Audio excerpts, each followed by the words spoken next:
Oi, Érica, agradecer primeiro o convite seu e do Luiz. Eu estou muito, muito, muito feliz de estar aqui com vocês falando desse assunto que eu amo, né? Que é metabolismo e a calorimetria que agrega muito para os meus pacientes. Então, assim, é o meu dia a dia e, assim, a gente vê aí com o resultado que a gente tem com os faz uma diferença muito grande. Estou muito feliz hoje. Então, vamos lá. Para começar a noite, né, doutora Camila, eu queria, assim, que você contasse um pouquinho como foi que você conheceu a técnica da calorimetria, né, e como você conheceu o equipamento.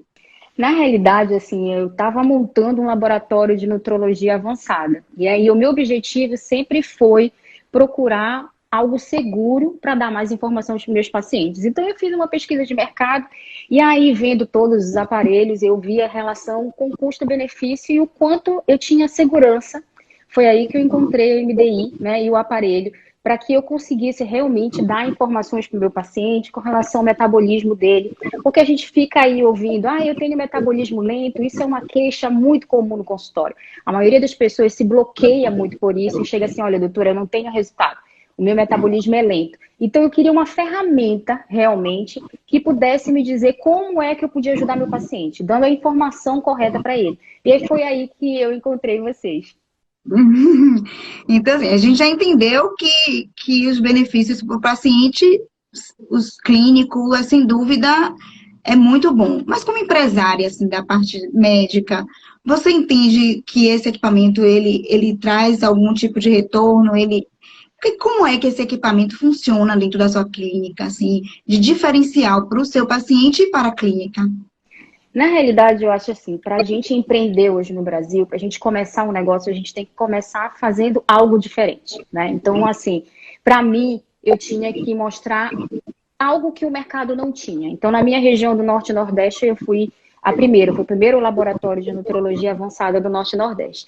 Então, eu queria mostrar para o meu paciente que, além de eu ter outras tecnologias, eu tinha a mais confiável. Eu tinha o padrão ouro para eu poder dizer o que era aquele diagnóstico. E como é que funciona? Eu faço a minha consulta e faço, claro, a identificação daquele paciente. Aquele paciente que vem comigo, geralmente vem com muita dificuldade, já passou por outros profissionais, e muitos profissionais muito bons. E a gente não está dizendo que é o contrário, não. Mas, às vezes, a gente precisa ter informações diferentes, né? A gente tem que entregar algo de valor para o paciente. A gente entrega essa diferença para ele, quer entender o metabolismo dele. Então, assim, um aparelho, ele me dá uma taxa metabólica basal, que é o padrão ouro. O que é o padrão ouro? É a melhor metodologia para a gente ver a taxa metabólica basal, que é 70% do gasto energético. Então, isso para a gente quer dizer o quê? A facilidade de eu poder colocar ali toda a minha estratégia nutrológica naquele paciente. Então, como empresária, para mim isso foi um divisor de águas. As pessoas me procuram muito porque eu consigo dar as informações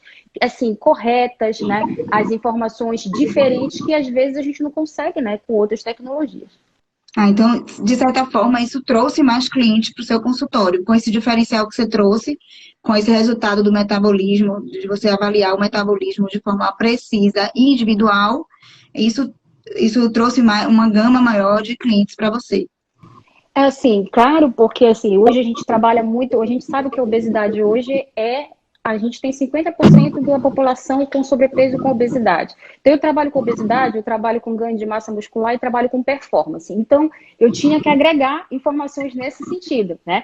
Então, aí a gente tem um aparelho que consegue me ver o metabolismo em repouso. Eu consigo ver o meu metabolismo em atividade física, porque eu também faço o teste de performance, e eu tenho o top, né, da MDI. Então, eu tenho o aparelho que é o Clinic. Então, eu faço a ergospirometria junto com o cardiologista que trabalha comigo. Então, eu consigo ver isso todo do paciente. Então, quando você entrega, eu sempre falo, conhecimento é poder. Então, quando a gente tem todos os conhecimentos, né, com todas as informações com o paciente, eu tenho como agregar. E essa informação, ela é importante para a gente, como profissional de saúde, e para quem está recebendo, para quem vai ter o benefício que é o emagrecimento, né? Ou o ganho de massa muscular, ou a melhora da performance. Então, a gente consegue ver isso tudo, né? Que maravilha! Então, agora a gente vai falar exatamente sobre a calorimetria. Eu vou abrir aqui para você explanar o tema. Eu sugiro que as perguntas que as pessoas vão fazendo, eu vou anotando, tá? E ao final a gente faz um apanhado dessas perguntas. E se você quiser também, no meio do caminho, Érica, tem alguma pergunta relacionada a isso? A gente já olha aqui e eu já passo para você. Tá bom? Vamos Então, lá. assim, a calorimetria é um aparelho que a gente usa uma máscara, tá? Nessa máscara a gente mede o consumo de oxigênio que a gente produz de gás carbônico. Então, com essa forma, a gente sabe, assim, existe um raciocínio, né, que é que a gente tem uma taxa de oxidação e aquilo dali é fixo. Então, quando a gente põe ali o paciente deitadinho, no ambiente controlado, e que ele já está ali em repouso, a gente consegue ter o resultado dele em torno mais ou menos de 15 minutos. Então, a gente mede de forma direta, que isso é um fator que eu procurei muito para adquirir, porque às vezes a gente conseguia só ver alguns aparelhos a medição do O2 e não do CO2. E o aparelho consegue ver isso. Então, a gente consegue, além de ver a taxa metabólica basal, que é uma diferença interessantíssima para a gente, quando a gente trabalha com emagrecimento, a gente consegue ver também a oxidação de substratos. Ou seja, eu consigo dizer para o paciente o que ele queima exatamente, né, de substratos. Ou seja, se ele está consumindo gordura ou se ele está consumindo carboidrato. É interessante que a gente saiba que quando a gente está falando de predomínio aí, de oxidação, a gente não tem só, eu só queimo gordura, que às vezes as pessoas falam, eu sou uma máquina de queimar gordura. Existe o predomínio, né, do uso como substrato, como energia da gordura e em alguns momentos do carboidrato. Então, assim, é um exame que antes a gente só via em atletas, né, a gente só via em laboratório, a gente só via em pesquisa e hoje ele está na prática clínica, né? Então, a gente pode hoje fazer logo depois do consultório, se o paciente estiver em jejum, a gente já pode até fazer a calorimetria. A gente tem um protocolo, né, que é baseado em informações e guidelines, e a gente consegue replicar com muita facilidade esse resultado de taxa metabólica basal. Em alguns locais, em alguns estudos, a gente vê como se fosse igual à taxa metabólica de repouso, mas a gente sabe que são coisas diferentes, né? Então, quando a gente vê a basal, é como se eu tivesse com o paciente dormindo, ele nem saiu da cama, eu ponho um aparelhinho, e isso não é factível, isso não é possível. Então, a gente vê a taxa metabólica de repouso, que corresponde a 10% aí dessa taxa metabólica basal. E com isso, a gente consegue ver também a estratégia, né, nutrológica, nutricional. Então, é importante, quando a gente trabalha com saúde, a gente conseguir ver como é que o paciente está metabolizando. E isso a gente consegue com outros dados, né, do exame, que é o quociente respiratório, que é a relação do consumo de gás carbônico com o oxigênio. Aproveitando que você falou aí, que é quase dormindo, tal, teve uma pergunta que a gente abriu para as perguntas, né, no Instagram, e teve uma pergunta bem parecida com essa. Uma pessoa perguntou assim, se o cliente dorme durante o exame, há muita interferência no resultado? Assim, a gente orienta o paciente, você vai relaxar. Então, o que eu faço lá na clínica? Eu acho que seria interessante também, que pode ser aproveitado por as pessoas que estão ouvindo a gente. É sempre deixar um ambiente cada vez mais relaxante. Então, a gente põe uma música relaxante, a gente diminui a luz, mas dormir não pode. Por quê? Quando a gente está no sono mais profundo, a gente hipoventila. Então, eu posso ter um resultado abaixo do que é o real. Então, a minha taxa metabólica ela é medida pelo meu padrão normal de respiração. Então, eu preciso estar ventilando normal. Então, tudo que fizer eu ventilar abaixo, eu posso ter um valor mais baixo da minha taxa metabólica, e aí eu vou ter meu cálculo errado, ou acima, se eu tiver com um paciente, por exemplo, muito agitado, muito ansioso, a gente sempre tem um protocolo de conversar com o paciente, ele se acalmar, porque aquele resultado, ele vai depender desse preparo, ele vai depender desse acolhimento do paciente. Então, para a gente ter um valor realmente real, né? Entendi. Teve uma perguntinha aqui, mas antes dessa pergunta que uma pessoa acabou de fazer sobre o uso de hormônios, eu queria te perguntar uma outra coisa. Como é essa preparação? Porque algumas pessoas já teve dúvidas nas redes sociais, né? Como eu cuido do marketing, então eu vejo bem essas dúvidas nas redes sociais, então acho que é bacana que a gente está aqui, a gente pode dividir, enfim, trocar isso, que é assim, como é que a gente faz essa preparação para fazer o exame, né? Quanto tempo o cliente tem que ficar relaxado antes de iniciar e quanto tempo dura o exame para a gente ter um laudo preciso? Assim, se a gente for pensar, por exemplo, em pesquisa científica, o que que as pessoas falam? Você vai ter que dormir 12 horas, né?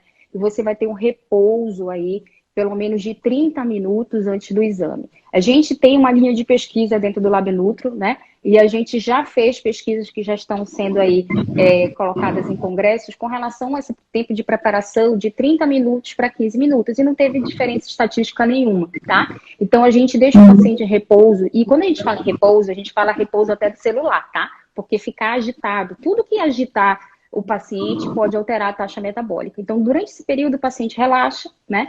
São uns 15 minutos. Às vezes, a gente precisa mais, mas quando a gente acopla o paciente na máscara, a gente sempre orienta, sempre durante o exame, os primeiros 5 minutos, que a gente chama de minutos de estabilização. Então, é um minuto que você fala para o paciente, olha, durante esse minuto você ainda pode se mexer, porque até se mexer muda a taxa metabólica, entendeu? Se eu respirar aquela respiração apaixonada, já muda também, entendeu? Mas a gente tem como depois... Você não pode ir apaixonado pro consultório, não pode.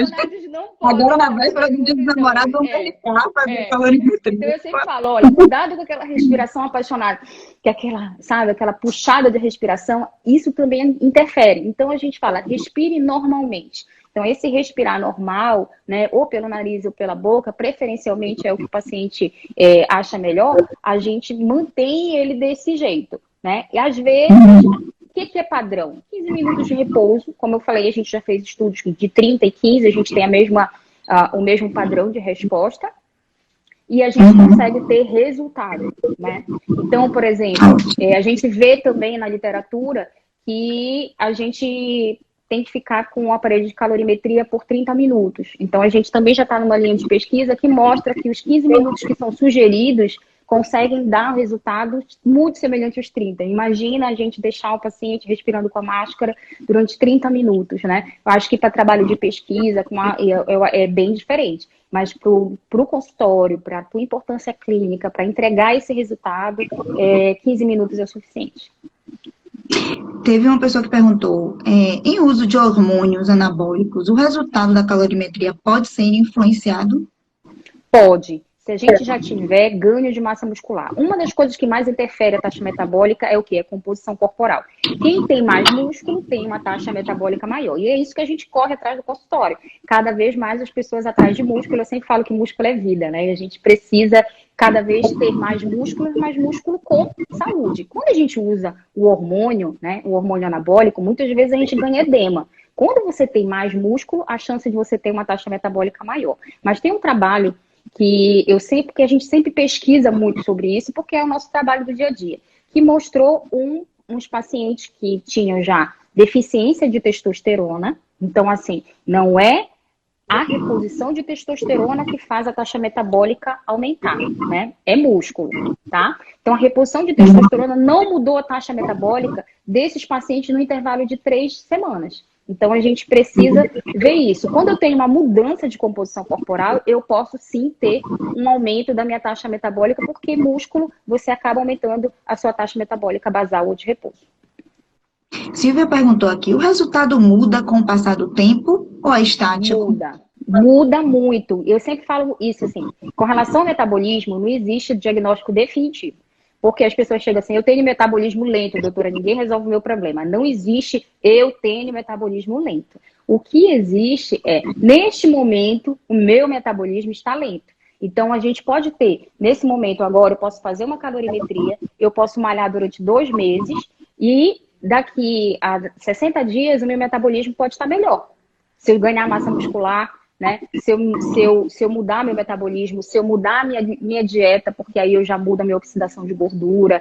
Então, tudo isso pode mudar. Então, a gente sempre orienta no consultório, pelo menos, se eu tiver uma mudança de estratégia nutricional, se eu quiser ver como o paciente está também reagindo a essa dieta, que a gente faça no intervalo de 60 a 90 dias a calorimetria. Então, isso é interessante para o profissional de saúde, porque o paciente não vai fazer o exame só uma vez, né? A gente consegue dar essa informação para ele no decorrer da evolução dele. Então, ele consegue entender que o metabolismo dele mudou. E quando você prova isso para o seu paciente e tira isso da cabeça dele, que ele tem um metabolismo lento e que ele tem como se ele tivesse um carimbo que ele vai ficar sempre gordinho ou que ele vai ficar com sobrepeso, a gente tira isso da cabeça dele. Eu posso, eu mudei. Com a minha mudança de estilo de vida, eu consegui mudar meu metabolismo, entendeu? Então isso é muito poderoso. Quando você consegue dar para o paciente a informação que ele deseja, o que ele busca no dia a dia, né? Então, assim, isso é prático. E eu sempre falo para os meus pacientes, a gente tem que aliar a ciência à prática. Eu ler trabalho científico somente não muda a vida dos meus pacientes, né? O que é importante não é o que eu falo, é o que o paciente faz. Então, para a gente usar isso, é um convencimento, assim, de forma, assim, que a gente não consegue mensurar. Quando eu pego na mão do meu paciente e falo assim, olha, a gente vai mudar. E aí a gente vai provar isso para você, porque você vai repetir aquele exame e a gente vai ter essa mudança de metabolismo. Eu acho isso muito poderoso. Ah, que legal. E assim, você falou agora sobre os recursos e como isso traz um resultado. E assim, as tabelas que existem, outros métodos, né? Por que esse equipamento, ele é diferente? Ele traz um resultado mais importante para você poder fazer uma prescrição, enfim, um andamento com o seu paciente. E por que ele é mais fidedigno? Fizeram essa pergunta aqui no Instagram.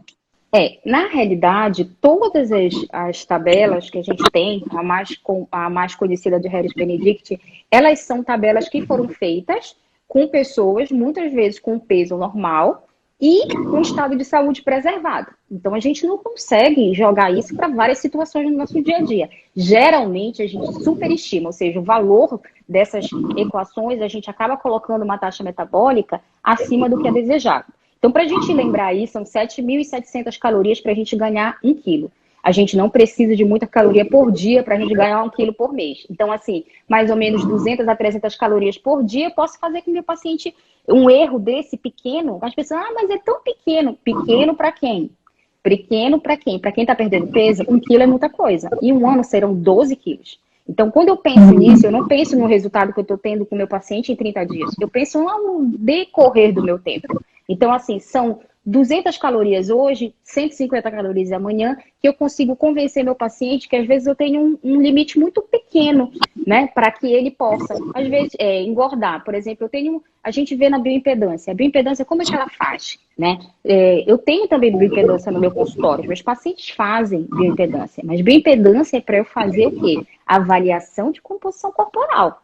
E eu vou ter uma avaliação muito boa. Eu tenho também ultrassom para avaliação de composição corporal. Eu faço isso no meu consultório. Mas quando eu quero ver metabolismo, eu tenho que ver a melhor tecnologia. E não estou falando do aparelho, estou falando que a calorimetria indireta é utilizada e é um guideline para tudo quanto é lugar. Vai abrir livro, vai abrir artigo, a gente vai ver ali que para a gente mensurar o metabolismo, a gente precisa da calorimetria indireta. Porque ele é o exame que vai dar o seu metabolismo. Então, quando a gente começa a individualizar a conduta, a gente começa a fazer diferente dos outros, né? Então, assim, eu sempre falo, mas é tão pouco. Quando eu vejo o resultado dos meus pacientes, porque eu trabalho com muita flexibilidade, então eu não faço dieta restritiva, tenho uma equipe toda de nutricionistas comigo que são maravilhosos, e que a gente consegue essa flexibilidade. O nosso paciente pode comer de tudo, a gente não demoniza o alimento. A gente tem que ter realmente muita segurança em que a gente vai dar de caloria para ele, tá?